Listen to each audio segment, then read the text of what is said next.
Relax and listen to the voice. Welcome to Irish Folk and Fairy Tales, Volume 3. Please like this video, subscribe to the channel, and share with your friends and family. Well, alright, here we go. The Devil's Mill. You see, sir, there was a colonel once, in times back, that owned a power of land about here. But God keep yez, they said he didn't come by it honestly, but did a crooked turn whenever 'twas to sarve himself. Well, the story goes that at last the devil, God bless us, came to him and promised him heaps of money, and all his heart could desire and more, too, if he'd sell his soul in exchange. He was too cunning for that, bad as he was, and he was bad enough, God knows.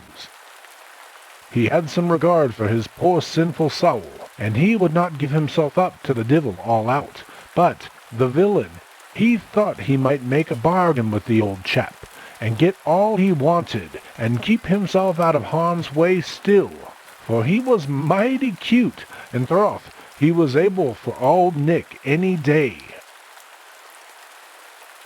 Well, the bargain was struck, and it was this way. The devil was to give him all the gold he ever asked for, and was to let him alone as long as he could, and the tempter promised him a long day, and said, 'twould be a great while before he'd want him at all, and when that time came, he was to keep his hands off him as long as the other could give him some work he couldn't do. So, when the bargain was made, "Now," says the old colonel to the devil, "give me all the money I want." "As much as you like," says Old Nick. "How much will you have?" "You must fill me that room," he says, pointing into a murderin' big room that he emptied out on purpose. "You must fill that room," says he, "up to the very ceiling with golden guineas." "Ah, welcome," says the devil. With that, sir, he began to shovel the guineas into the room like mad, and the colonel told him that as soon as he was done, to come to him in his own parlor below, and that he would go up and see if the devil was as good as his word, and had filled the room with the golden guineas. So the colonel went downstairs, and the old fellow worked away as busy as a nailer shoveling in the guineas by hundreds and thousands. Well, he worked away for an hour or more, and at last he began to get tired, and he thought it mighty odd that the room wasn't filling faster. Well, after resting for a while, he began again, and he put his shoulder to the work in earnest, but still the room was no fuller at all. "Och, bad luck to me," says the devil. "But the likes of this I've never seen," says he. "Far and near, up and down, the dickens a room I ever came across afore," says he. "I couldn't cram what a cook would be cramming a turkey till now, and here I am," says he, "losing my whole day, and I with such a power o' work in my hands yet, and this room no fuller than 5 minutes ago." Begor, while he was spaking, he seen the hape of guineas in the middle of the floor growing littler and littler every minute, and at last they were disappearing, for all the world like corn in the hopper of a mill. "Ho, ho, ho," says Old Nick. "Is that the way with you?" says he, and with that he ran over to the hape of gold. And what would you think but it was running down through a great big hole in the floor that the colonel made through the ceiling in the room below, and that was the work he was at after he left the devil, though he pretended he was only waiting for him in his parlor, and there, with the devil, when he looked down the hole in the floor, seen the colonel, not content with the 2 rooms full of guineas, but with a big shovel, throwing them into the closet on one side of him as fast as they fell down. So putting his head through the hole, he called down to the colonel. "Hello, neighbor," says he. The colonel looked up and grew as white as a sheet when he'd seen he was found out, and the red eyes staring down at him through the hole. "Much a bad luck to your impudence," said Old Nick. "It is striving to cheat me, are ya?" says he. "You villain!" "Oh, forgive me for this once," says the colonel, "and upon the honor of a gentleman," says he, "I'll never—" "Whoosh, whoosh, you thieving rogue," says the devil. "I'm not angry with you at all, but only like you the better, because you're so cute. Leave off slaving yourself there," says he. "You have got gold enough for this time, and whenever you want more, you only have to say the word, and it shall be yours to command." So with that, the devil and he parted for that time, and myself doesn't know whether they used to meet often after or not. But the colonel never wanted money anyhow, but went on prosperous in the world. And as the saying is, if he took the dirt out of the road, I'd turn to money with him. And so, in course of time, he bought great estates, and was a great man entirely, not a greater in Ireland, troth. At last, after many years of prosperity, the old colonel got stricken in years, and he began to have misgivings in his conscience for his wicked doings. And his heart was heavy as the fear of death came upon him, and sure enough, while he had such mournful thoughts, the devil came to him and told him he should go with him. Well, to be sure, the old man was threatened, but he plucked up his courage and his cuteness, and told the devil in the banthering way, joking like, that he had particular business then, and he wasn't going to a party, and hoped an old friend wouldn't inconvenience him that-a-way. The devil said he'd call the next day, and that he must be ready. And sure enough, in the evening he came to him, and when the colonel seen him, he reminded him of his bargain, that as long as he could give him some work he couldn't do, he wasn't obliged to go. "That's true," says the devil. "Well, I'm glad you're as good as your word, anyhow," says the colonel. "I never broke my word yet," says the old chap, cocking up his horns conceitedly. "Honour bright," says he. "Well then," says the colonel, "build me a mill down there by the river," says he, "and let me have it finished by tomorrow morning." "Your will is my pleasure," says the old chap, and away he went, and the colonel thought he had nicked old Nick at last, and went to bed quite easy in his mind. But Jewel McCree, sure, the first thing he heard the next morning was that the whole country round was running to see a fine, brand-new mill that was on the riverside, where the evening before not a thing at all but rushes was standing, and all, of course, wondering what brought it there, and some saying 'twas not lucky, and many more troubled in their mind, but one and all agreeing it was no good. And that's the very first mill fornist ya. But when the colonel heard it, he was more troubled than any, of course, and began to contrive what else he could think of to keep of himself out of the claws of the old one. Well, he often heard tell that there was one thing the devil could never do, and daresay you heard it too, sir. That is, that he couldn't make a rope out of the sands of the sea. And so, when the old one came to him that next day, and said his job was done, and that now the mill was built, he must either tell him something else he wanted done, or come away with him.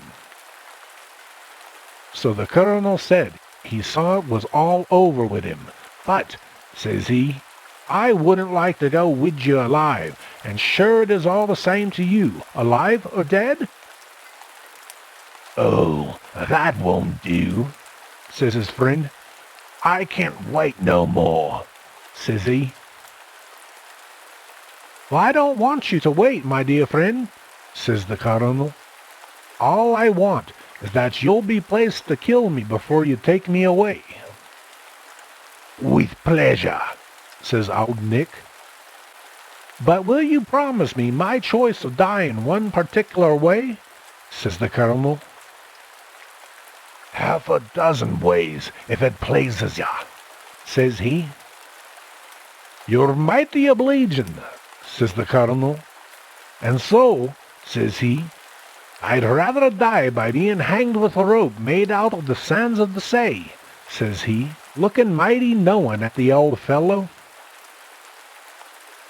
I've always one about me, says the Devil, to oblige my friends, says he. And with that, he pulls out the rope made of sand, sure enough. Oh, it's game you're making, says the Colonel, growing as white as a sheet. The game is mine, sure enough, says the old fellow, grinning with a terrible laugh. Well, that's not a sand rope at all, says the Colonel. Isn't it? Says the Devil, hitting him across the face with the end of the rope, and the sand, for it was made of sand, sure enough, went into one of his eyes and made the tears come with the pain. Well, that bates all I've ever seen or heard, said the Colonel, striving to rally and make another offer. Is there anything you can't do? Nothing you can tell me, so you may as well leave off your palavering and come along at once. Will you give me one more offer? Says the Colonel. You don't deserve it, says the Devil, but I don't care if I do. For you see, sir, he was only playing with him and tantalizing the old sinner. All fair, says the Colonel, and with that he'd asked him could he stop a woman's tongue. Try me, says old Nick. Well then, says the Colonel, make my lady's tongue be quiet for the next month, and I'd thank you.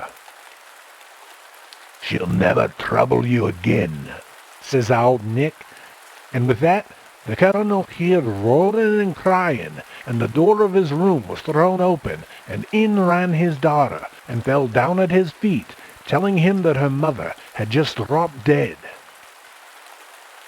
The minute the door opened, the Devil runs and hides himself behind a big elbow chair, and the Colonel was freckened almost out of his 7 senses by reason of the sudden death of his poor lady, let alone the jeopardy he was in himself, seeing how the Devil had forestalled him in every way. And after ringing his bell and calling to his servants and recovering his daughter out of her faint, he was going away with her out of the room when the Devil caught hold of him by the skirt of the coat, and the Colonel was obliged to let his daughter be carried out by the servants and shut the door after them. Well, says the Devil, and he grinned and wagged his tail, all as one as a dog when he's pleased. What do you say now? Says he. Oh, says the Colonel, only leave me alone till I bury my poor wife, says he, and I'll go with you then, you villain, says he. Don't call names, says the Devil. You had better keep a civil tongue in your head, says he, and it doesn't become a gentleman to forget good manners. Well, sir, to make a long story short, the Devil pretended to let him off, out of kindness, for 3 days until his wife was buried. But the reason of it was this, that when the lady, his daughter, fainted, he loosened the clothes about her throat, and in pulling some of her dress away, he took off a gold chain that was on her neck and put it in his pocket, and the chain had a diamond cross on it. The Lord be praised, and the Devil daren't touch him while he had the sign of the cross about him.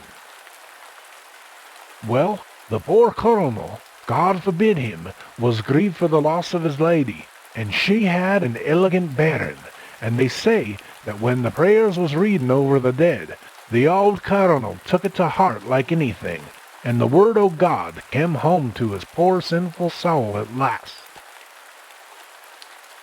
Well, sir, to make a long story short, the end of it was that for the 3 days of grace that was given to him, the poor deluded old sinner did nothing at all but read the Bible from morning till night, and bit or sup didn't pass his lips all the time.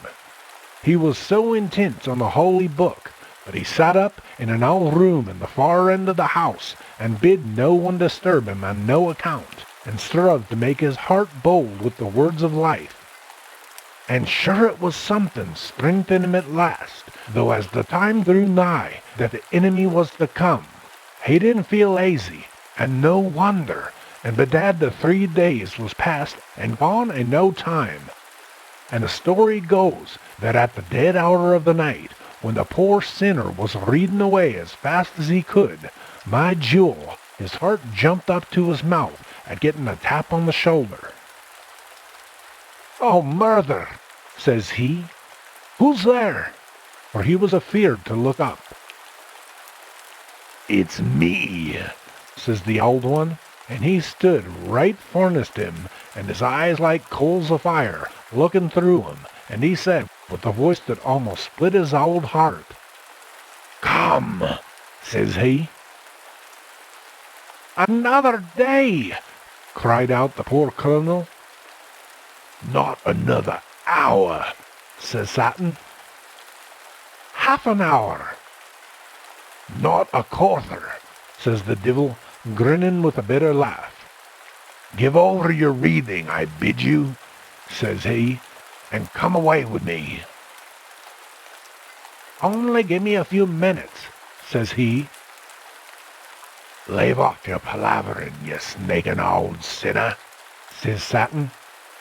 "You know you're bought and sold to me, and a purty bargain I have of you, you old baste," says he.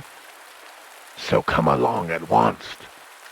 And he put out his claw to catch him, but the old colonel took a fast hold of the Bible and begged hard that he let him alone, and wouldn't harm him until the bit of candle that was just blinking in the socket before him was burned out. "Well, have it so, you dirty coward," says old Nick, and with that he spit at him. But the poor old colonel didn't lose a minute, for he was cunning to the end, but snatched the little taste of candle that was fornest him out of the candlestick, and put it in on the holy book before him. He shut down the cover of it and quenched the light. With that, the devil gave a roar like a bull, and vanished in a flash of fire, and the poor old colonel fainted away in his chair, but the servants heard the noise, for the devil tore off the roof of the house when he left it, and run into the room, and brought their master to himself again. And from that day he was an altered man, and used to have the Bible read to him every day, for he couldn't read himself any more, by reason of losing his eyesight, when the devil hit him with the rope of sand in the face, and after spit at him. For the sand went into one eye, and he lost the other that way, saving your presence.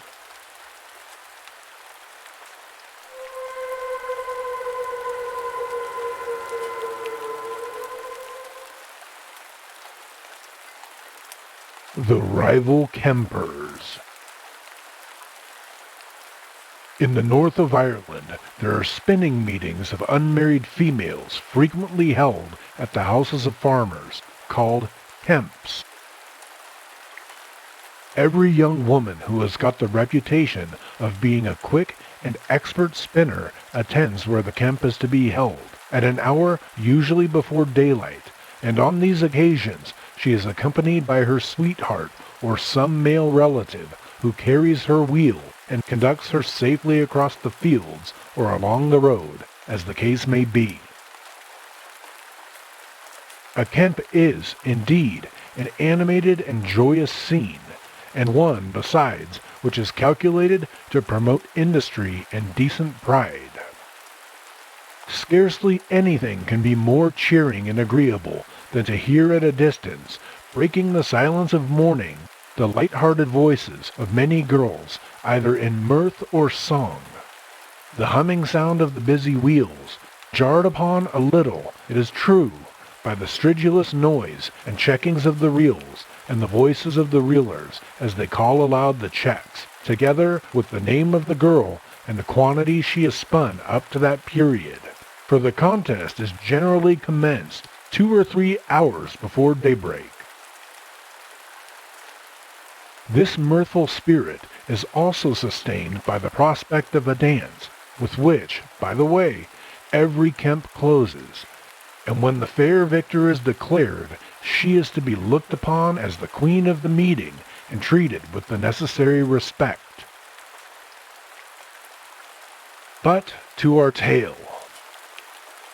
Everyone knew Seanby McGavran to be the cleanest, best-conducted boy, and the most industrious, too, in the whole parish of Bog Abala. Hard was it to find a young fellow who could handle a flail, spade, or reaping hook in better style, or who could go through his day's work in a more creditable or workmanlike manner.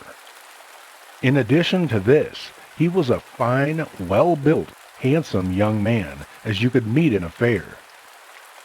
And so, sign was on it, maybe the pretty girls weren't likely to pull each other's caps about him. Sean, however, was as prudent as he was good-looking, and although he wanted a wife, yet the sorrow one of him but preferred taking a well-handed, smart girl who was known to be well-behaved and industrious, like himself.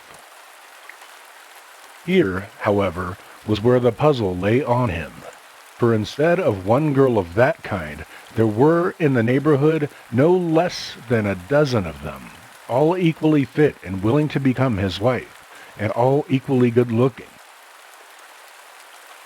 There were 2, however, whom he thought a trifle above the rest, but so nicely balanced were Biddy Corrigan and Sally Gorman, that for the life of him he could not make up his mind to decide between them.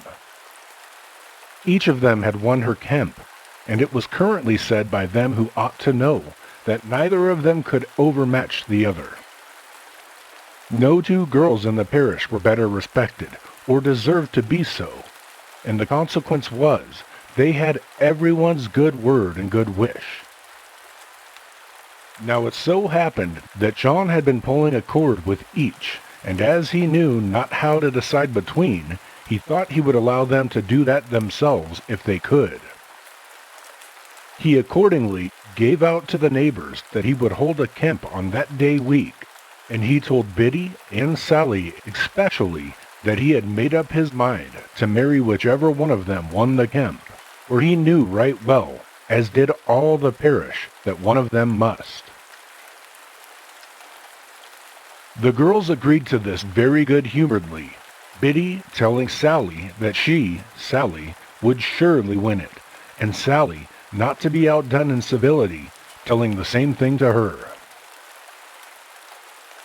Well, the week was nearly past, there being but 2 days till that of the Kemp, when about 3 o'clock there walks into the house of old Paddy Corrigan a little woman dressed in high-heeled shoes and a short red cloak.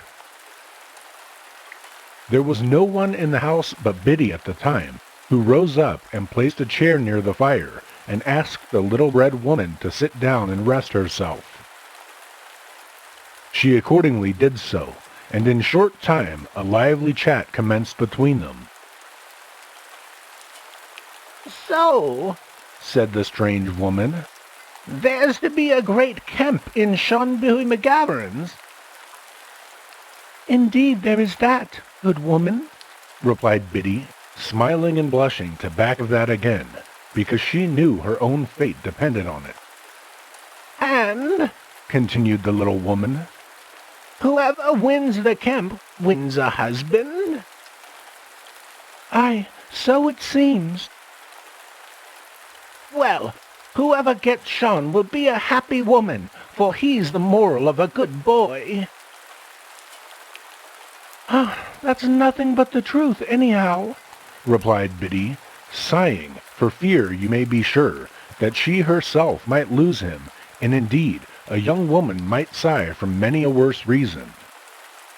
But, said she, changing the subject, you appear to be tired, honest woman, and I think you had better eat a bit and take a good drink of thick milk to help you on your journey. Thank you kindly, Colleen, said the woman. I'll take a bit, if you please, hoping that you won't be the poorer of it this day 12 months. Sure, said the girl. You know that what we give from kindness ever and always leaves a blessing behind it. Yes, Ashla, when it is given from kindness. She accordingly helped herself to the food that Biddy placed before her, and appeared, after eating, to be very much refreshed. Now, she said, rising up, you're a very good girl, and if you're able to find out my name before Tuesday morning, the Kemp Day, I'll tell you that you'll win it, and gain a husband. Why, said Biddy, I never saw you before. I don't know who you are, nor where you live. How then can I ever find out your name? You never saw me before, sure enough, said the old woman. And I tell you that you never will see me again, but once, and yet, if you have not my name for me at the close of the Kemp, you'll lose all, and that will leave you a sore heart, for well I know you love Seanbury. So saying, she went away, and left poor Biddy quite cast down at what she had said, for, to tell the truth, she loved Sean very much, and had no hopes of being able to find out the name of the little woman on which, it appeared, so much to her depended. It was very near the same hour of the same day that Sally Gorman was sitting alone in her father's house, thinking of the Kemp, when who should walk into her but our friend, the little red woman. God save you, honest woman, said Sally. This is a fine day that's in it. The Lord be praised. It is, said the woman, as fine a day as one could wish for. Indeed it is. Have you no news on your travels? Asked Sally. The only news in the neighborhood, replied the other, is the great Kemp that's to take place at Seanbury Gatherings. They say you're either to win him or lose him then, she added, looking closely at Sally as she spoke. I'm not very much afraid of that, said Sally with confidence. But even if I do lose him, I may get as good. It's not easy getting as good, rejoined the old woman, and you ought to be very glad to win him if you can. Let me alone for that, said Sally. It is a good girl, I allow, but as for spinning, she never saw the day she could leave me behind her. Won't you sit and rest, you? She added. Maybe you're tired. It's time for you to think of it, thought the woman, but she spoke nothing. But, she added to herself on reflection, it's better late than never. I'll sit a while till I see a little closer what she's made of. She accordingly sat down and chatted upon several subjects, such as young women like to talk about, for about half an hour, after which she arose, and taking her little staff in hand, she bade Sally good-bye, and went her way. After passing a little from the house, she looked back, and could not help speaking to herself as follows. She's smooth and smart, but she wants the heart. She's tight and neat, but she gave no meat.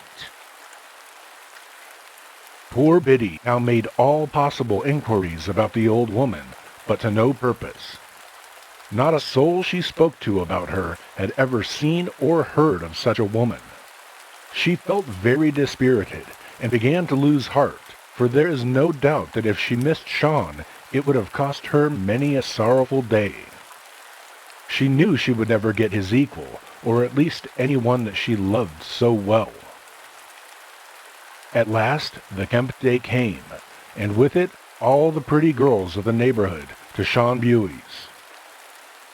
Among the rest, the two that were to decide their right to him were doubtless the handsomest pair by far, and everyone admired them. To be sure, it was a blithe and merry place, and many a light laugh and sweet song rang out from pretty lips that day. Biddy and Sally, as everyone expected, were far ahead of the rest, but so even in their spinning that the reelers could not for the life of them declare which was the better. It was neck and head between the pretty creatures, and all who were at the Kemp felt themselves wound up to the highest pitch of interest and curiosity to know which of them would be successful. The day was now more than half gone, and no difference was between them, when, to the surprise and sorrow of everyone present, Biddy Corrigan's heck broke in two, and so, to all appearance, ended the contest in favor of her rival. And what added to her mortification, she was as ignorant of the red little woman's name as ever. What was to be done? All that could be done was done. Her brother, a boy of about 14 years of age, happened to be present when the accident took place, having been sent by his father and mother to bring them word how the match went on between the rival spinsters. Johnny Corrigan was accordingly dispatched with all speed to Donald McCusker's, the wheelwright, in order to get the heck mended, that being Biddy's last but hopeless chance. Johnny's anxiety that his sister should win was of course very great, and in order to lose as little time as possible, he struck across the country, passing through, or rather close by, Kilrudden Forth, a place celebrated as a resort of the fairies. What was his astonishment, however, as he passed a white thorn tree, to hear a female voice singing, in accompaniment to the sound of a spinning wheel, the following words. There's a girl in this town doesn't know my name, but my name's Even Trot, Even Trot. There's a girl in this town, said the lad, who's in great distress, for she has broken her hack and lost a husband. I'm now going to Donald McCusker's to get it mended. Oh, what was her name? Said the little red woman. Biddy Corrigan. The little woman immediately whipped out the heck from her own wheel, and giving it to the boy, desired him to take it to his sister, and never mind Donald McCusker. You have little time to lose, she added. So go back and give her this, but don't tell her how you got it, nor above all things that it was Even Trot that gave it to you.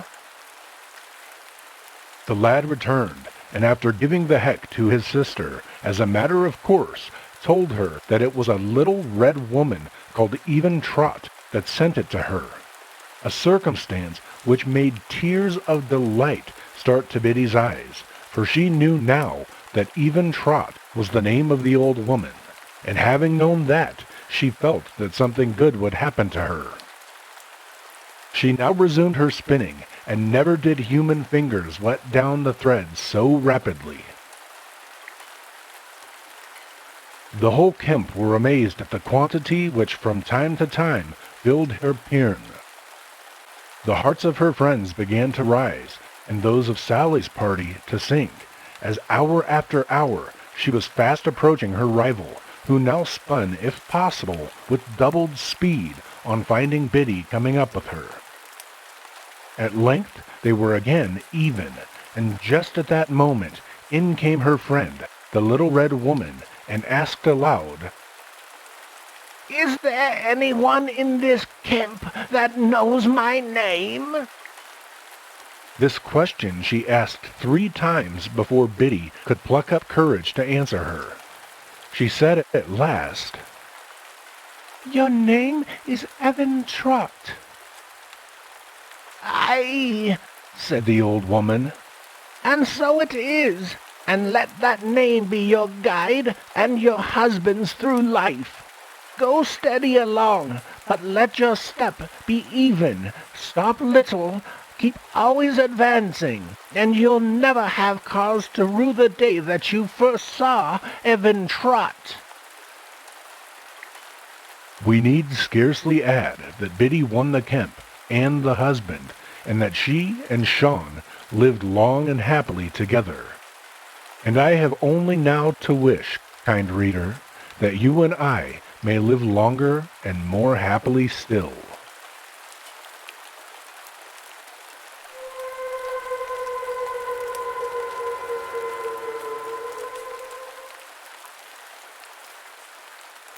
The Young Piper.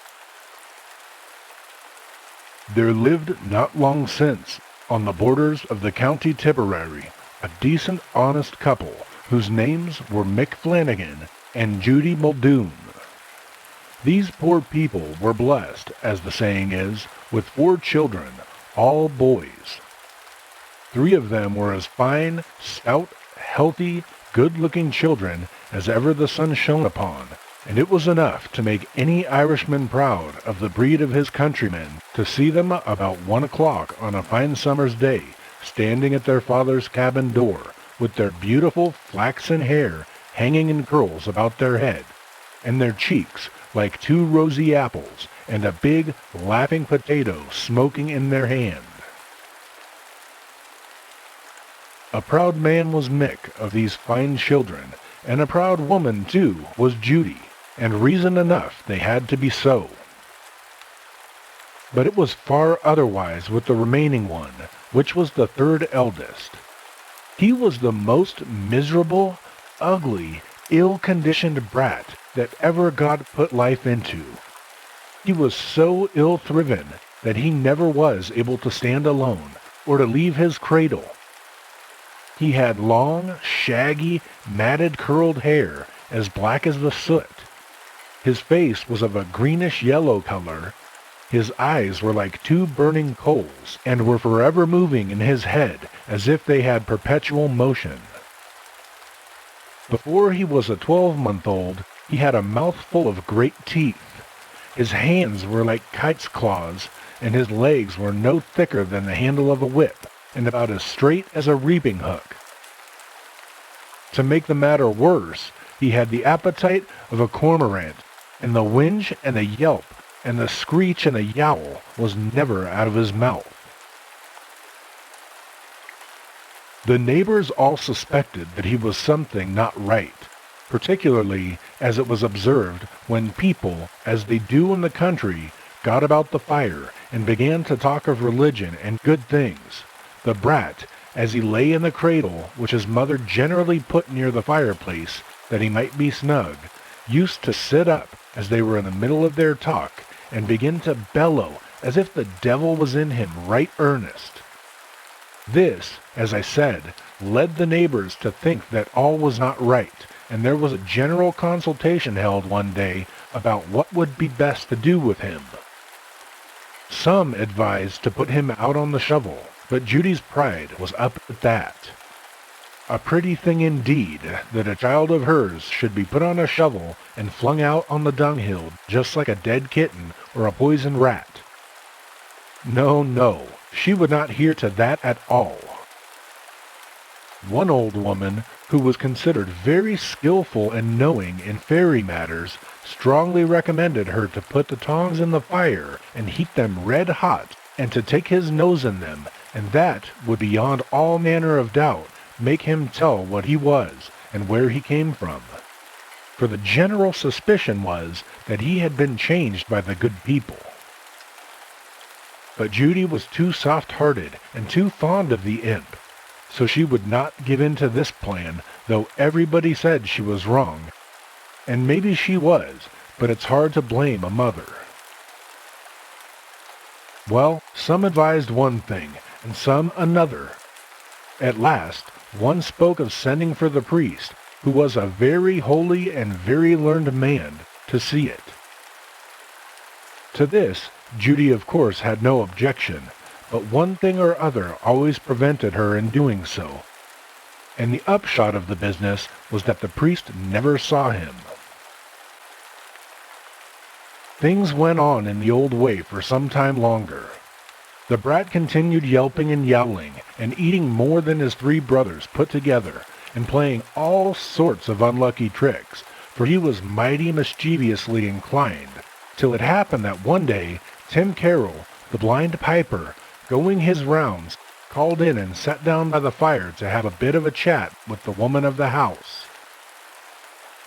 So after some time, Tim, who was no churl of his music, yoked on the pipes and began to bellows away in high style, when the instant he began, the young fellow, who had been lying as still as a mouse in his cradle, sat up, began to grin and twist his ugly face, to swing about his long tawny arms, and to kick out his crooked legs, and to show great signs of glee at the music.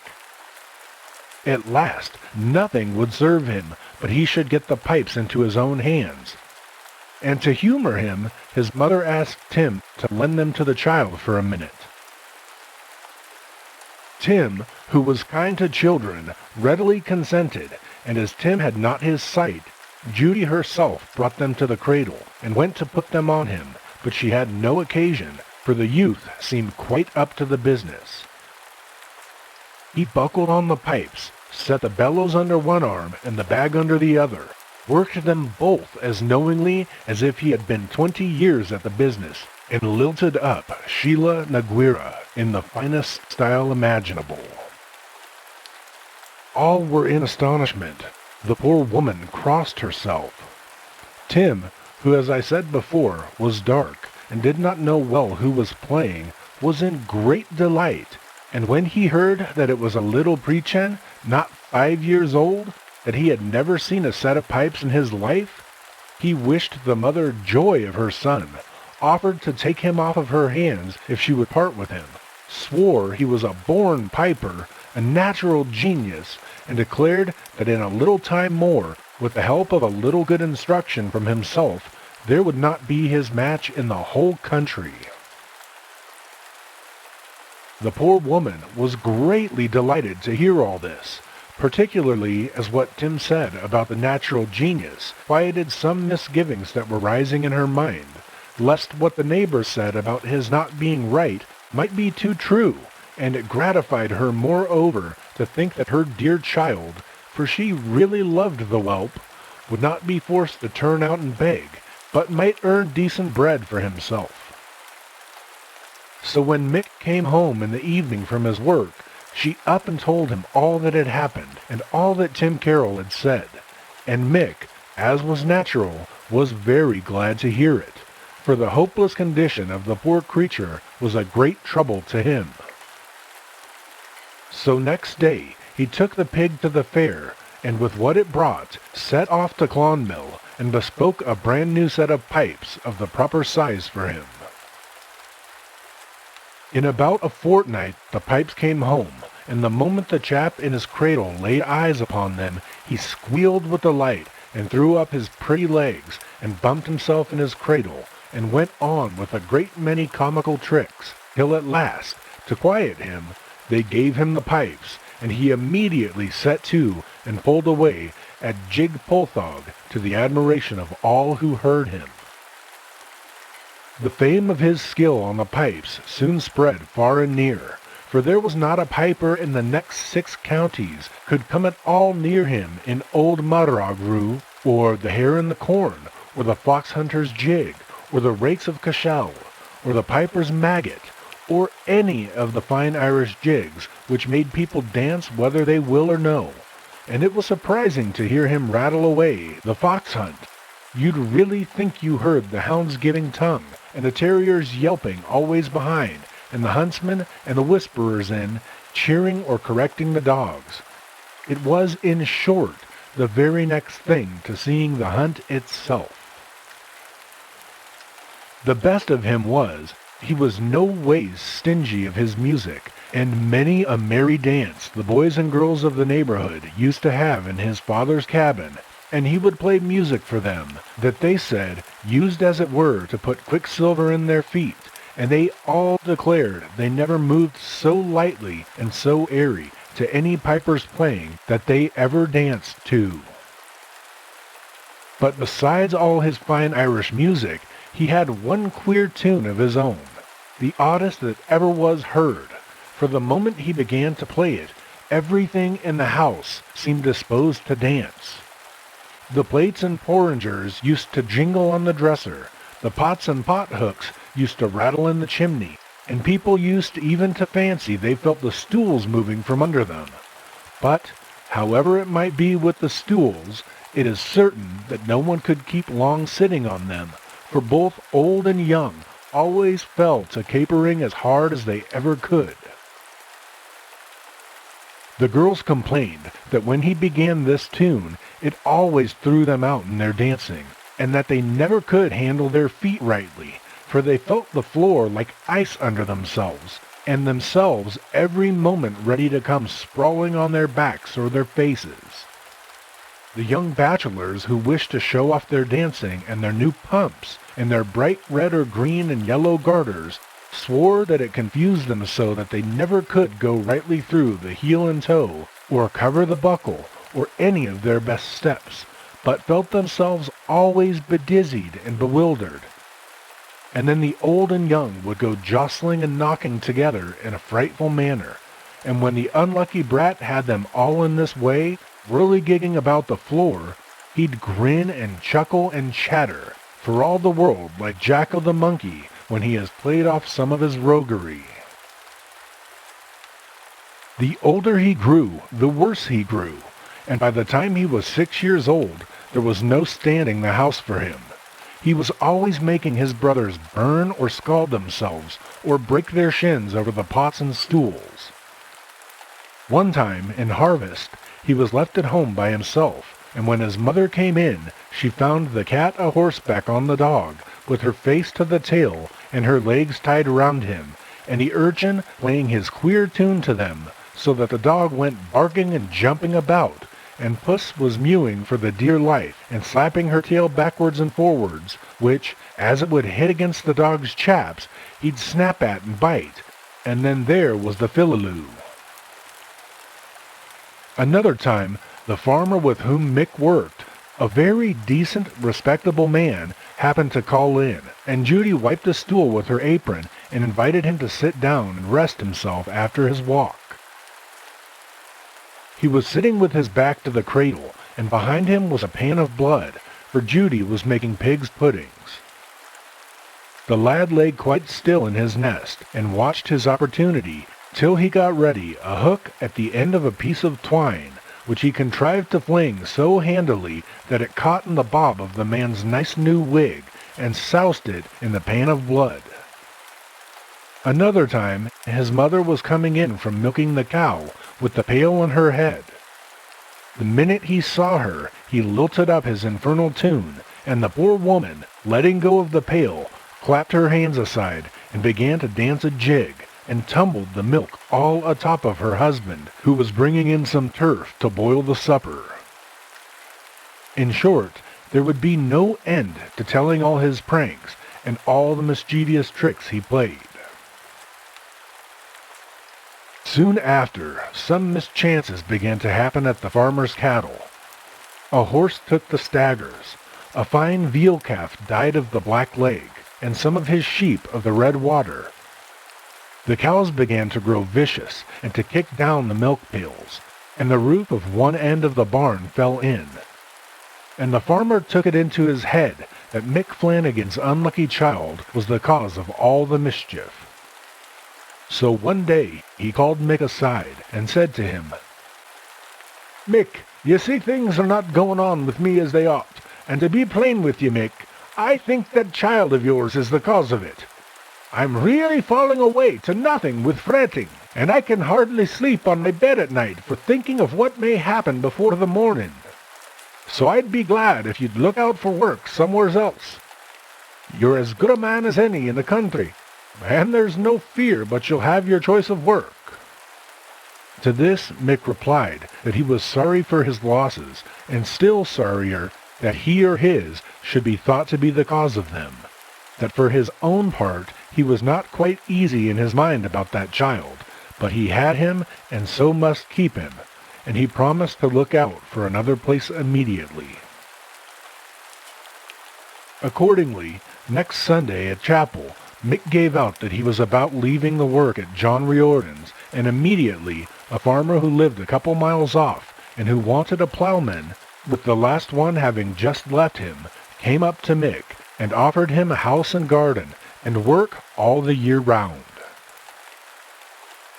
Mick, who knew him to be a good employer, immediately closed with him, so it was agreed that the farmer should send a car to take his little bit of furniture, and that he should remove on the following Thursday.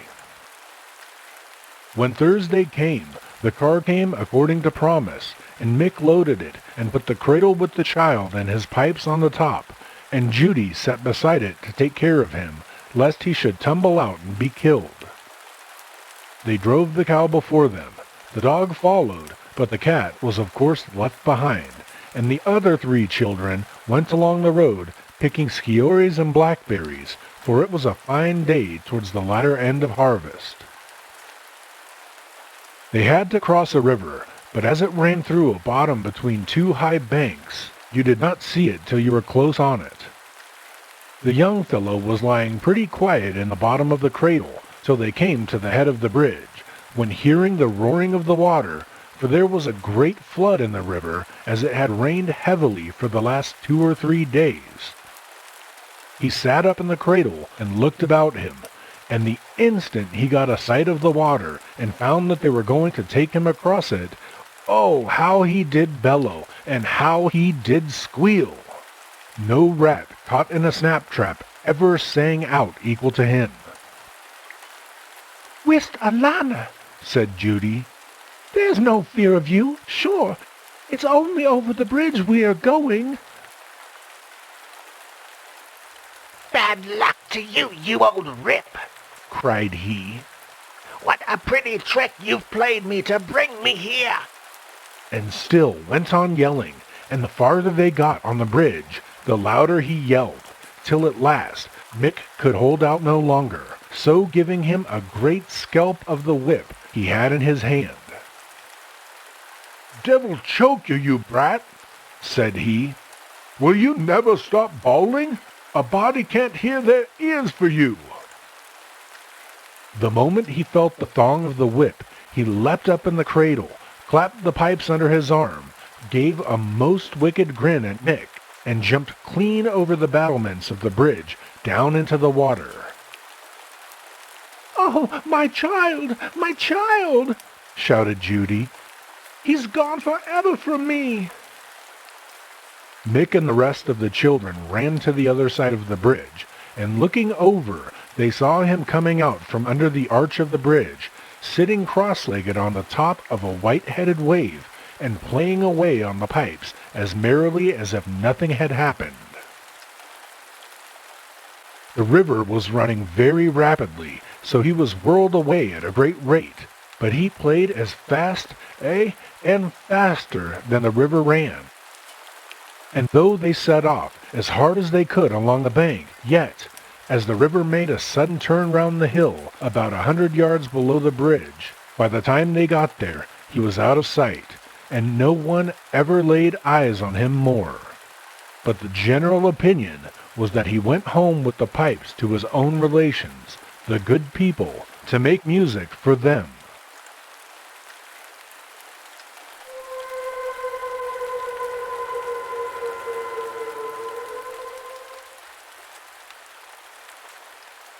Tiegue of the Lee.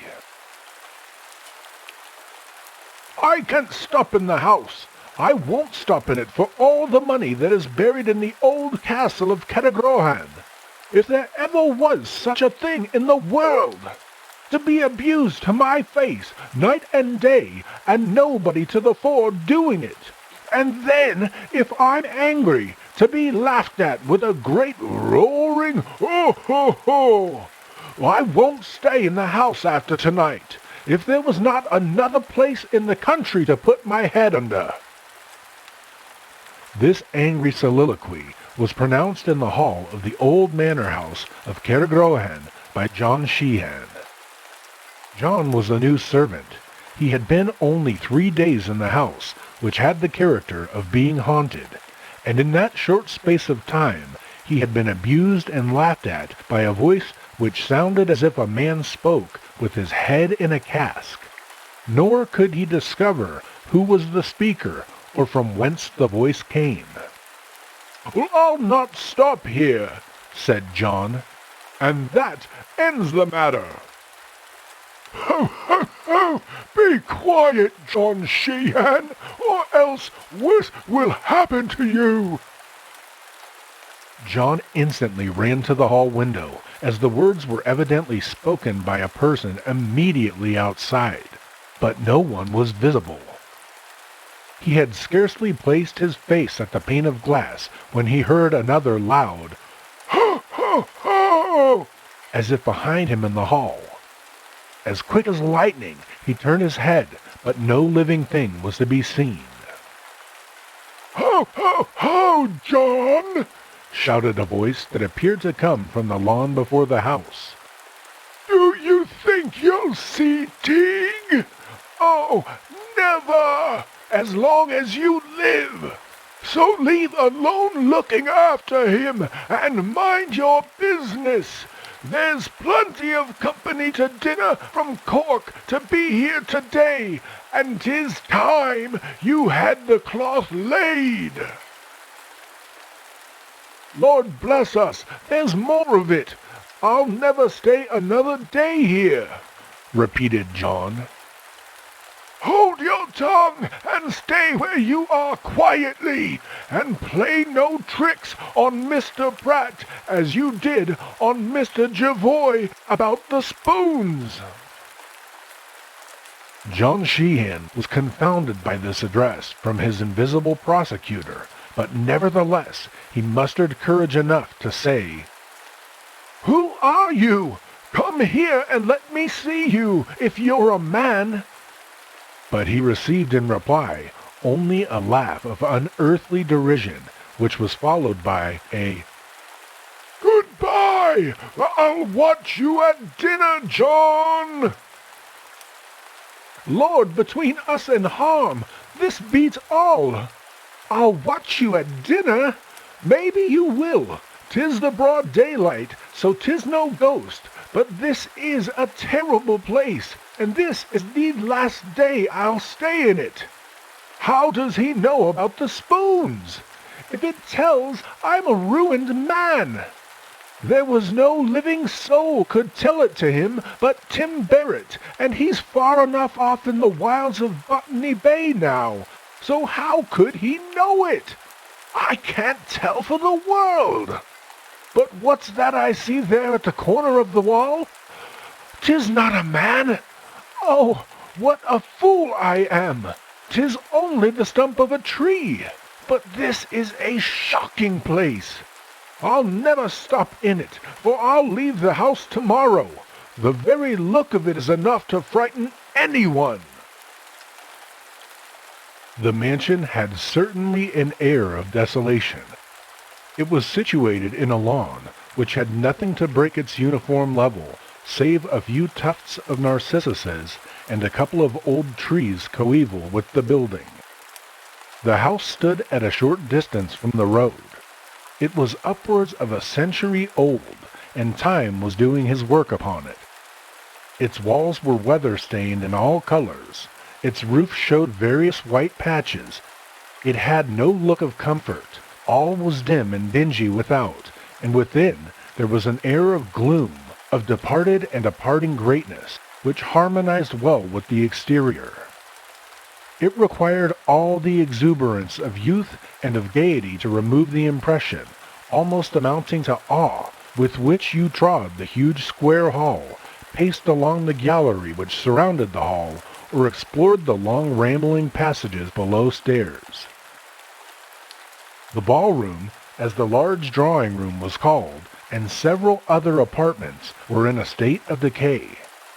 The walls were stained with damp, and I remember well the sensation of awe which I felt creeping over me when, boy as I was, and full of boyish life and wild and ardent spirits, I descended to the vaults, all without and within me to become chilled beneath their dampness and gloom. Their extent, too, terrified me. Nor could the merriment of my two schoolfellows, whose father, a respectable clergyman, rented the dwelling for a time, dispel the feelings of a romantic imagination until I once again ascended to the upper regions. John had pretty well recovered himself as the dinner hour approached, and several guests arrived. They were all seated at the table, and had begun to enjoy the excellent repast, when a voice was heard in the lawn. Ho, ho, ho! Mr. Pratt, won't you give poor Tiegue some dinner? Oh, a fine company you have there, and plenty of everything that's good. Sure you won't forget poor Tiegue? John dropped the glass he had in his hand.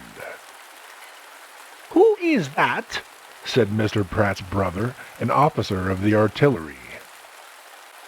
That is Tiegue, said Mr. Pratt, laughing, whom you must often have heard me mention.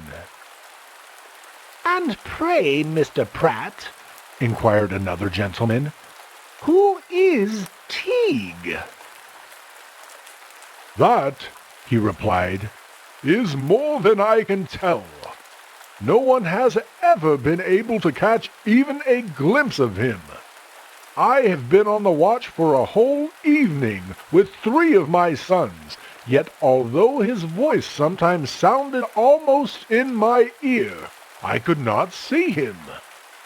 I fancied indeed that I saw a man in a white frieze jacket pass into the door from the garden to the lawn, but it could only be fancy, for I found the door locked, while the fellow, whoever he is, was laughing at our trouble.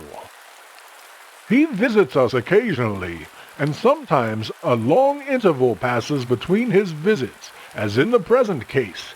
It is now nearly 2 years since we heard that hollow voice outside the window. He has never done any injury that we know of, and once, when he broke a plate, he brought one back exactly like it. "It is very extraordinary." How extraordinary! My! Yes, how extraordinary! Exclaimed several of the company. "But," remarked a gentleman to young Mr. Pratt, "your father said he broke a plate. How did he get it without your seeing him?" "When he asks for some dinner, we put it outside the window and go away. Whilst we watch, he will not take it, but no sooner have we withdrawn than it is gone." "How does he know that you're watching?" "That is more than I can tell, but he either knows or suspects. One day, my brothers Robert and James, with myself, were in our back parlor, which has a window into the garden, when he came outside and said, 'Ho, ho, ho! Master James and Robert and Henry, give poor Tiegue a glass of whiskey.' Well, James went out of the room, filled a glass with whiskey, vinegar, and salt, and brought it to him. 'Here, Tiegue,' said he, 'come for it now.' 'Well, put it down then, on the step outside the window,' said Tiegue. This was done, and we stood looking at it. 'There, now go away,' he shouted.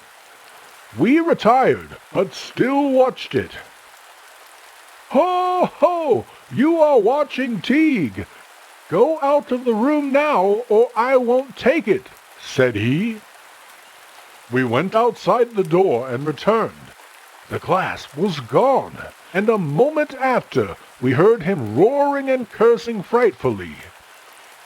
He took away the glass, but the next day it was on the stone step under the window, and there were crumbs of bread in the inside, as if he had put it in his pocket, and from that time he has not been heard till today." "Oh," said the colonel, "I'll get sight of him. You are not used to these things. An old soldier has the best chance, and as I shall finish my dinner with this wing, I'll be ready for him when he speaks next.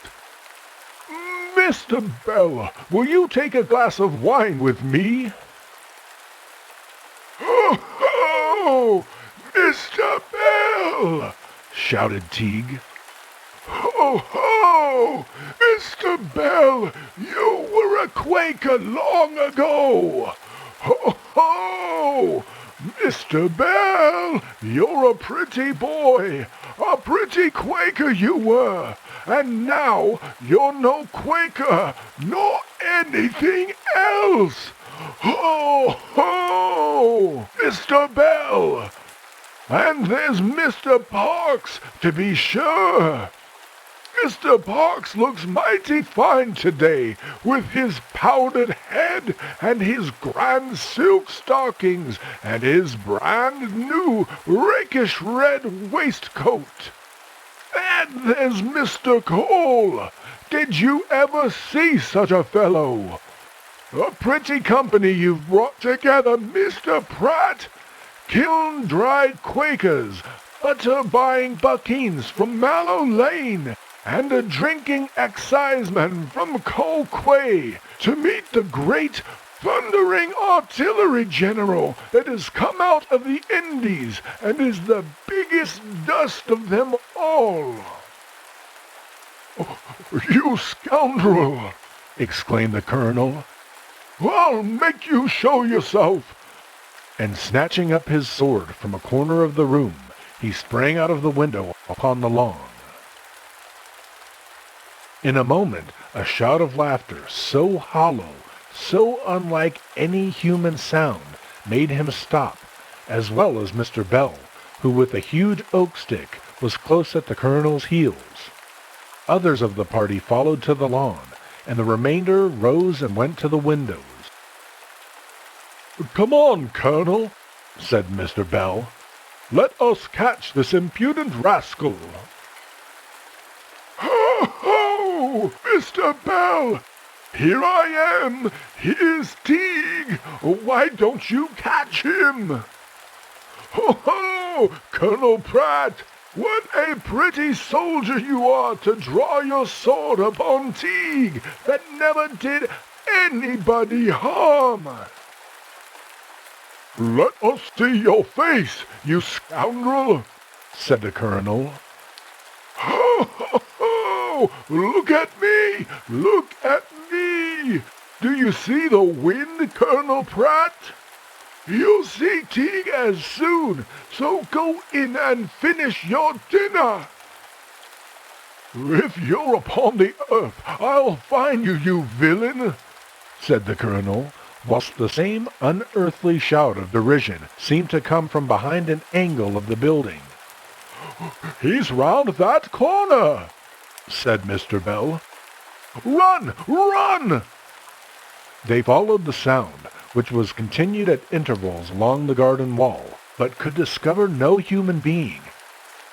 At last both stopped to draw breath, and in an instant, almost at their ears, sounded the shout. "Ho, ho, ho! Colonel Pratt!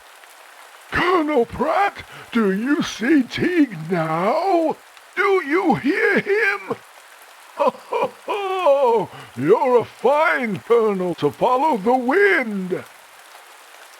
"Not that way, Mr. Bell, not that way. Come here," said the colonel. "Ho, ho, ho, ho! What a fool you are! Do you think Tiegue is going to show himself to you in the field there? But, Colonel, follow me if you can. You, a soldier! Ha, ha, ha, ha!" The colonel was enraged. He followed the voice over hedge and ditch, alternately laughed at and taunted by the unseen object of his pursuit. Mr. Bell, who was heavy, was soon thrown out, until at length, after being led a weary chase, he found himself at the top of a cliff, over the part of the river Lee, which, from its great depth and the blackness of its water, had received the name of Hell Hole.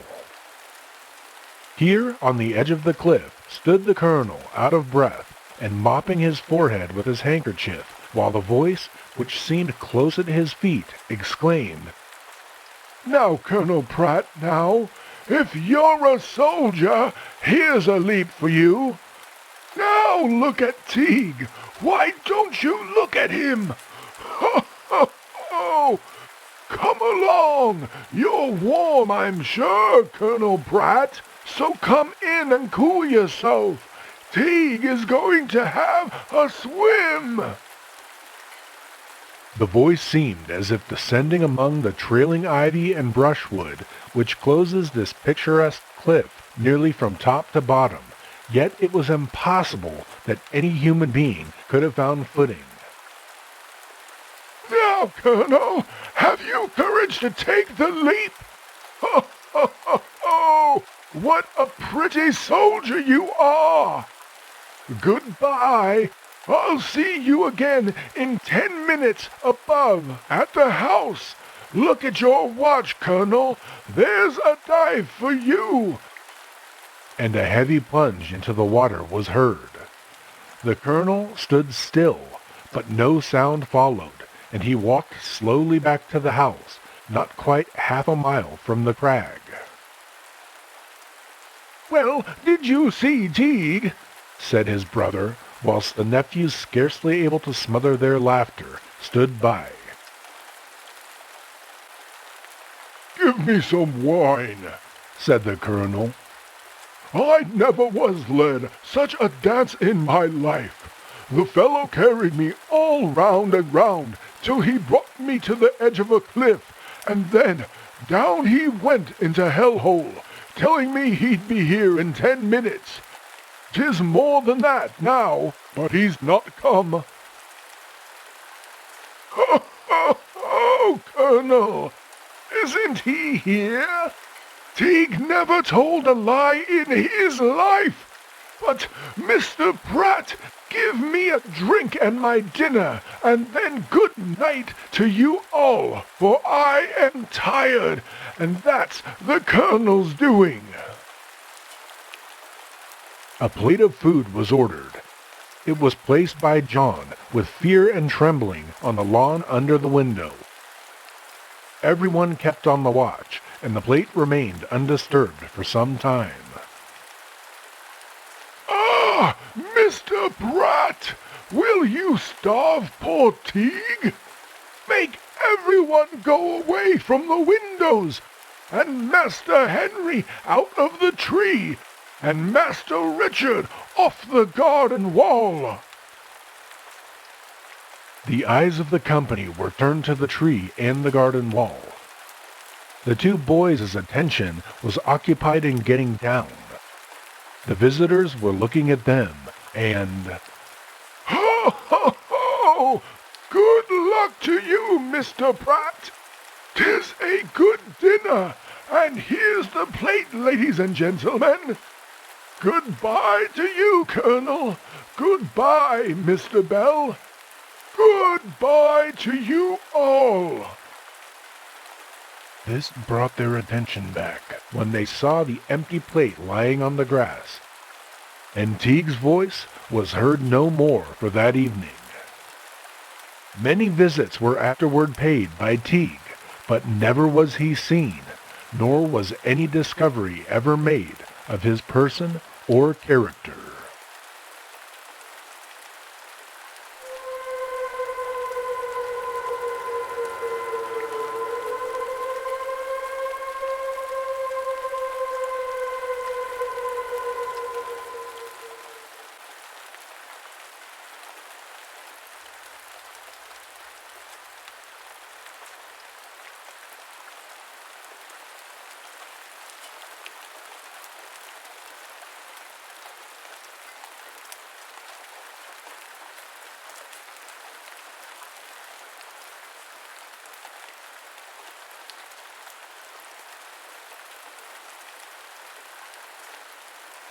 And with that, Irish Folk and Fairy Tales Volume 3 has concluded.